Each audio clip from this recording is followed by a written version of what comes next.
Welcome. You are in the lab room. I'm your host, Lou. Thank you for joining me. Week number 10 in the National Football League, and a huge one going on in Chicago. A little bit of NFC North family business. You know, if it happens in the family, it stays in the family. Chicago Bears, first place, 5-3, taking on the first place Detroit Lions. Lions coming off of a bye week, feeling really confident about the way they're playing football right now. Hard to stop this team. You got Megatron, others to Megatron. Calvin Johnson, Reginald Bush is running the rock. Joyke Bell and company, Matthew Stafford. This is a dangerous offense. You look at them defensively, they're not the same finesse team that we've come to know and love over the years. This Detroit Lions defense can get after you. And they're starting to get pressure on the quarterback. This back half isn't as bad and as soft as it used to be in the past. I think a guy like Rasheem Mathis coming onto this team has really given them a little bit of toughness and veteran leadership in that secondary. A young guy like Darius Slay, drafted out of Mississippi State, comes in and helps you with athleticism. And so you mix that all in with Chris Houston and Louis Delmas and all of that. It went out and got Glover Quinn. This is a different Detroit Lions defense. This is a different Detroit Lions football team. You look at the Chicago Bears, and they've been getting it done in a different manner this season. Okay, Jay Cutler banged up in the Washington game. In comes Josh McCown, and he's played extremely well. 6 competent quarters of football for Josh McCown, and he has this Chicago Bears team believing that, hey, if Jay goes down, we've still got a legitimate shot to get it done because our backup quarterback is just as good, if not better, than most quarterbacks in the National Football League. And they really feel like he can get it done. And he got it done on a huge stage, Monday Night Football in Lambeau. Mind you, no Aaron Rodgers. Doesn't matter. You can only beat who they put in front of you. Aaron Rodgers goes down.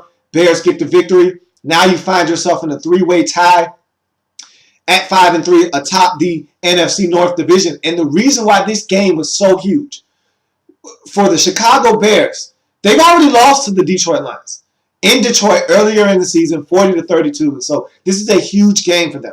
They need to get a split with Detroit to really give themselves a legitimate shot. Because if you look at the Packers, and we don't know the extent of the Aaron Rodgers injury, we don't know how long he's going to be out for.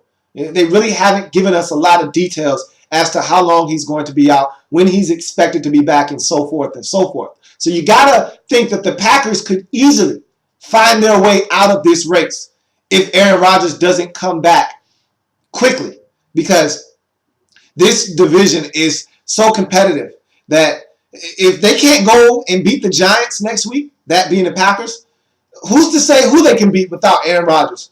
And who's to say he'll be back in time enough for this race not to get out of hand? So if you're the Chicago Bears, you need to beat Detroit.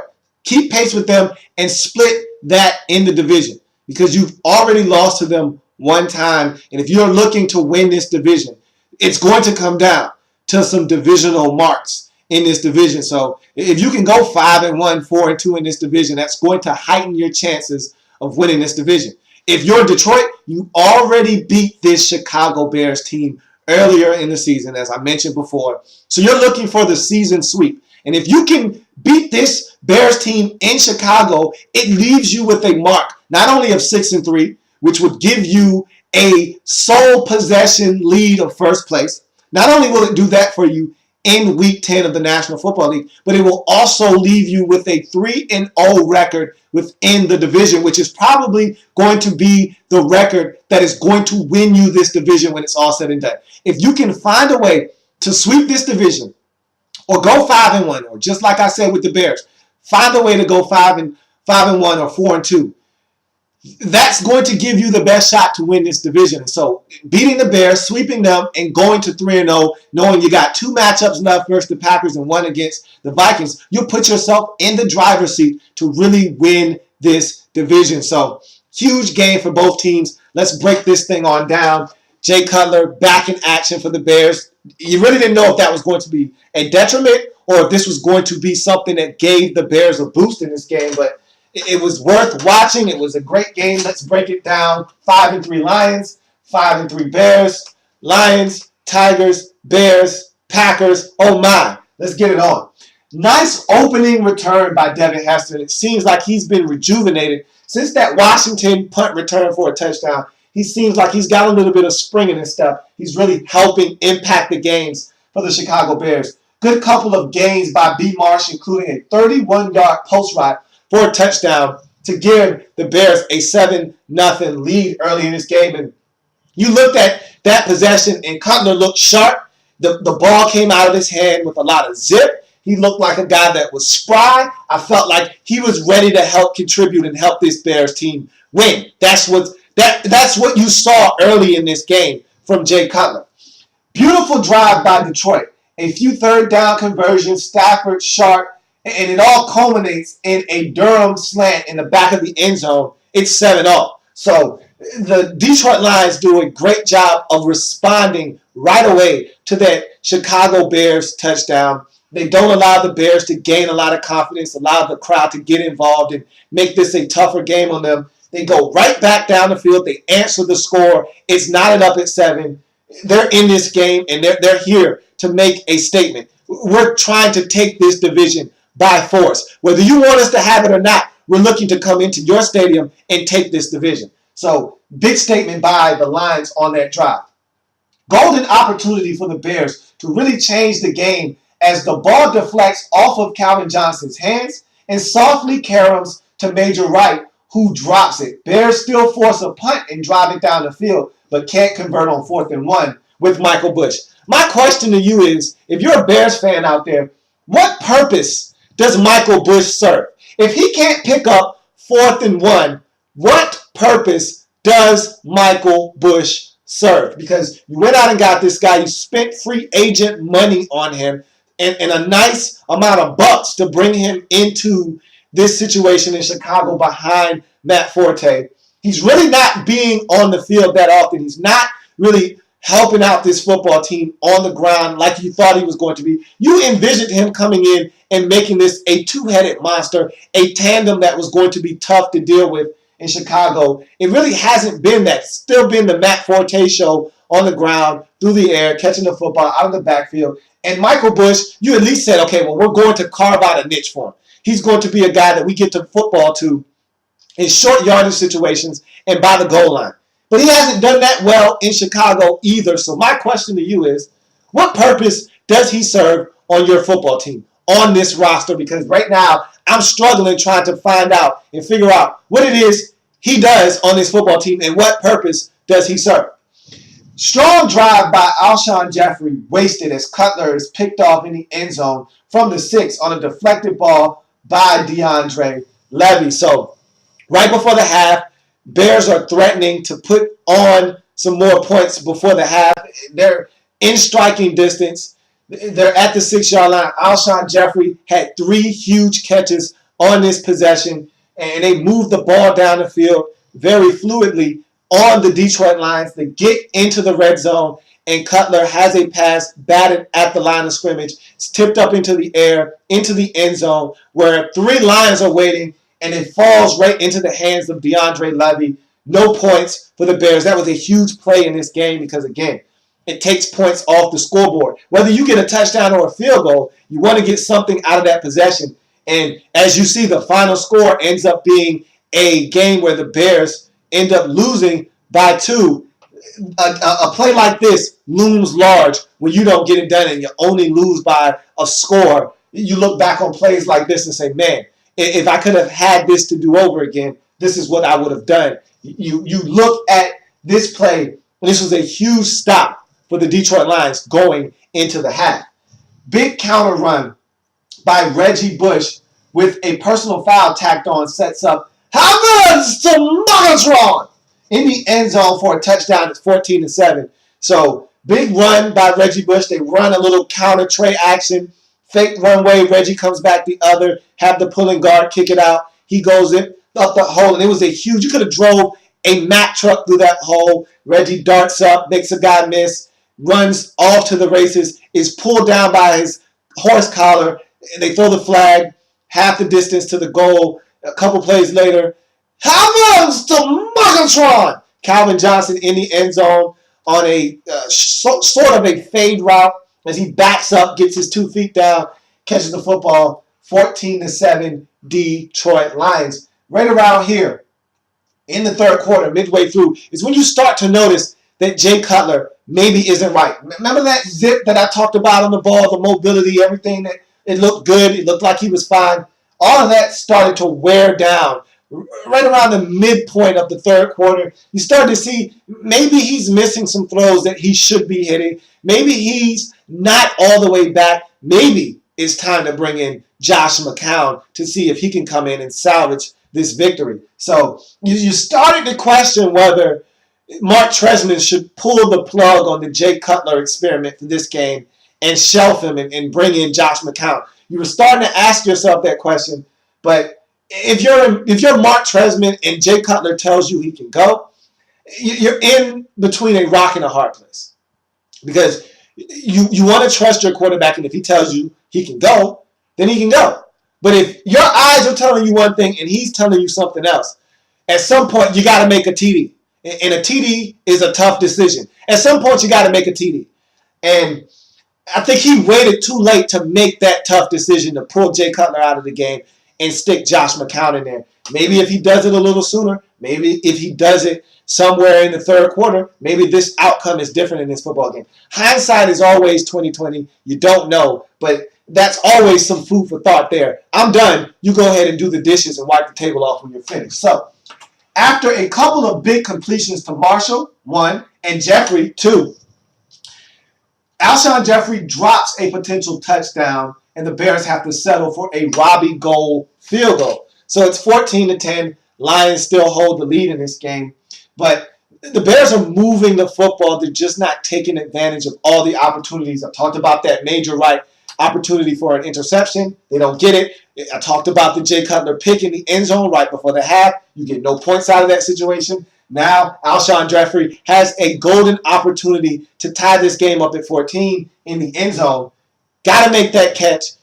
He drops it. You settle for a field goal. That's the type of day it was for the Chicago Bears. Aaron Stafford throw picked off by Chris Conti leads to a Forte TD run.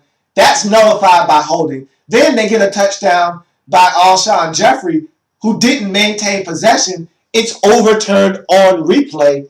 Bears have to settle for another field goal. So you get a situation where you have a Forte run off left tackle, off tackle on the left side. He gets to the outside, gets in the end zone. Holding, it's brought back. Then you go back 10 yards and you do it all over again. This time you get in the end zone via Alshon Jeffrey on third down. But you look at the replay, he definitely, without a doubt, bobbles the football, does not maintain possession throughout the process. When he finally gains possession of the ball, he's out of bounds, so it's not a touchdown. They got to settle for another field goal. Detroit's still clinging to that lead. Now it's been trimmed to 1 point from that 7-point lead that they once held in the second half. So 14-13, David Akers unable to make good on a Lions drive as he misses a field goal. David Akers is always a sketchy kicker to me. I felt like they should have given Kickalicious a chance in the preseason. He kicked the football, didn't miss any field goals, and I just felt like Kickalicious deserved a chance. You know what David Akers is, and maybe you trust him because he reminds you a lot of Jason Hanson, a guy that's been around for a long time and a guy that you can trust. And David Akers has been in the league for a long time. Maybe you felt comfortable going from one veteran kicker to the next, but I just felt like it was time for some new blood. Kickalicious seemed like a guy that can get it done. I don't trust David Akers. I just don't. And luckily enough for you, that missed field goal didn't cost you in this football game. But I will say this in his defense, and I said this about many games, it was very windy on Sunday around the National Football League. No excuse, though. You're a kicker. Gauge the wind and kick it so that the wind will draw it back up through the uprights. No excuses, but I will say it was windy, and that might have had something to do with the missed field goal. But I don't trust David Akers. Just know that. Huge drive by the Lions to create separation as Stafford to Megatron. Heavens to Megatron! Touchdown on a gorgeous fade in the end zone. It was a thing of beauty. Calvin Johnson with the hesitation freezes up Charles Peanut Tillman just for a split second, gets by him. Stafford lays it out in the back of the end zone as beautifully as you got to make that play work. And it was beautiful. It was a thing of beauty, poetry in motion. 21-13 now after the touchdown tackle on the extra point. So now it's an 8-point ball game, still a one possession game, but that touchdown really put the onus on this Bears offense. Now, this is where head coach Mark Tresman decides to turn to Josh McCown. Now he's desperate. He realizes Cutler, he's just not cutting it. He's banged up, and it's affecting his play on the field. So he goes to Josh McCown, and he immediately comes in the game and lights a fuse and spark under this Bears offense. Bears insert Josh McCown, and he leads the team down the field with a touchdown to Brandon Marshall, but can't convert the two-point conversion. Initially, they try to throw a pass. It's incomplete. They call roughing the passer. He gets another opportunity. That was a questionable, sketchy call at best. They get the extra opportunity, and they try to run the football because the pass didn't work. They wanted to catch the Lions by surprise. Nick Fairley, not fooled, not going for it, stops Forte dead in his tracks in the backfield as the Detroit Lions hold on at Soldier Field versus the Bears 21-19. Detroit gets it done. They go to 6-3 on the season. Huge, monumental win on the road within the division, handling their family business the way that they're supposed to, getting the job done. They are now in sole possession of first place at 6-3. And more importantly, they're now 3-0 in the division with a season sweep over the Chicago Bears. So if the Bears were to finish tied on the season at, let's just say, 11-5 or 10-6, and that's good enough to win this division, the Lions would win the division virtue tiebreaker by beating these guys twice on the season. So this is a huge win for the Lions. They've set themselves up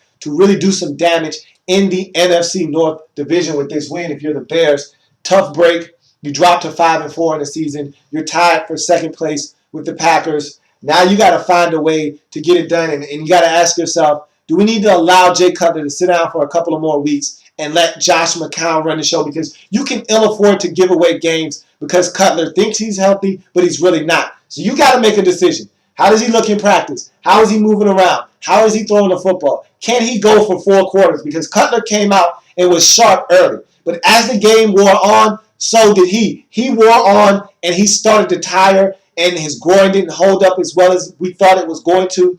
And he struggled in the second half, and it may have cost the Chicago Bears a chance at victory in this football game. Again, hindsight is 2020. We don't know if it did or it didn't, but one thing's for sure.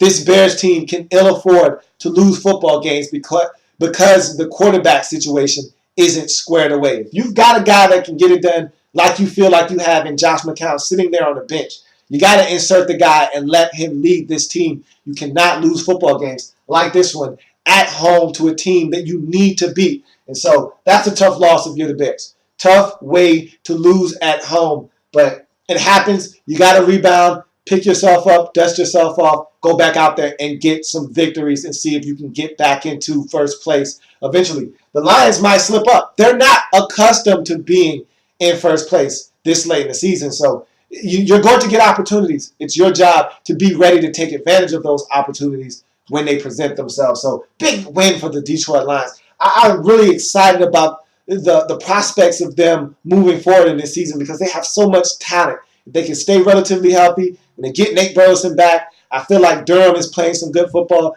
They can start putting the pieces of this puzzle together. If Reggie Bush can stay relatively healthy, this could be a dangerous team down the line. I can't wait to continue to watch this Detroit Lions team grow and blossom. But right now, it's going to be a dogfight in this NFC North division. That is for certain. So that's going to do it for this installment of In the Lab Room. I thank you for joining me. As always, if it happens in the National Football League, whether big or small, we cover it all here in the Lab Room. Continue to join me as I continue to break down every single game on the slate in Week 10 in the National Football League.